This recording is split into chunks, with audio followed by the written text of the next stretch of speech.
Hey everyone, my name is Krista Cook and I have done my creative learning activity. I will be showing you how to create a developmentally appropriate activity using paint and straws. This activity can be implemented at an early childhood environment or in a home. I usually do this activity in small groups. It's a lot better and can do one-on-one if kids need it. The title of my activity is straw painting. The reason why I've chosen this activity is because my preschool children loved this activity and it was so fun to keep them engaged and to keep them entertained. There are so many ways that you can use this activity to implement a skill or a specific topic. I have done, let me show you, self-portraits, blow painting using belly breathing.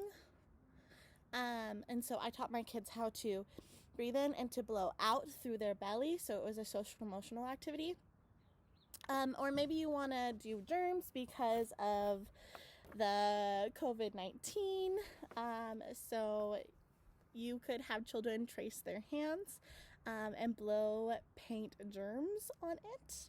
And then I would also let the kids add googly eyes for fun as well.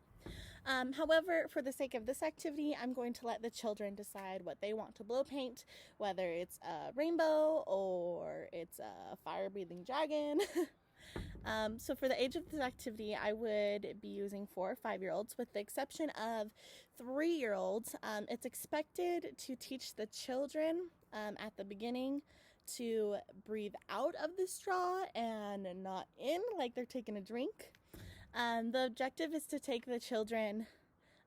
get the children to blow the paint out on their paper to create and make something. Questions that I would ask would be to tell me about it when they're finished. As Professor Wright said in our most recent lecture, is to say to tell me about it instead of to assume what it might be. For a specific activity using germs, I could ask, what would the germ's name be, or what power could it have, because not all viruses are bad. My germ example would be, it gives ice cream to all the children if they caught it. Materials that I would be using is cardstock paper, just because regular paper the paint and water will seep through. I'm also using non-toxic Crayola washable tempera paint, and just a tiny bit of water. We don't want it watered down a ton, to still keep a good consistency for children to be able to blow. Each child needs their very own straw. And I'm also using a droplet. I would use one for each color. And then if you know your children are going to get really messy because they are preschoolers, I would have the paper on a tray, and maybe even have an apron for the child. How will I know if it's a success is by reevaluating. I can also ask questions for understanding, reteach, clarify the breathing out of the straw, summarize what we did at the end. Adaptations for younger children, you might need to add those in as well, or for lower children who might need more one-to-one contact for help. So my steps would be, I'm going to go ahead and move my screen so that you can see it. There we go. So my steps for doing this activity would be setting out materials for children. It's important that the teacher models how to blow out of the straw.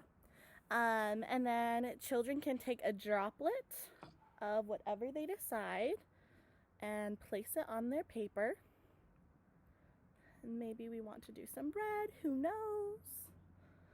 My paint's a little runny, but it's all right, it'll still work. So they'll add, step 2, the children will take a droplet and add it to their paper. Each child will be able to get their own straw to blow paint.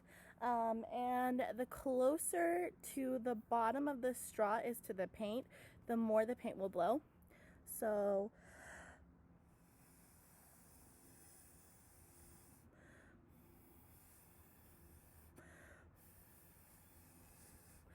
Children are welcome to move their paper around to get what they want to use.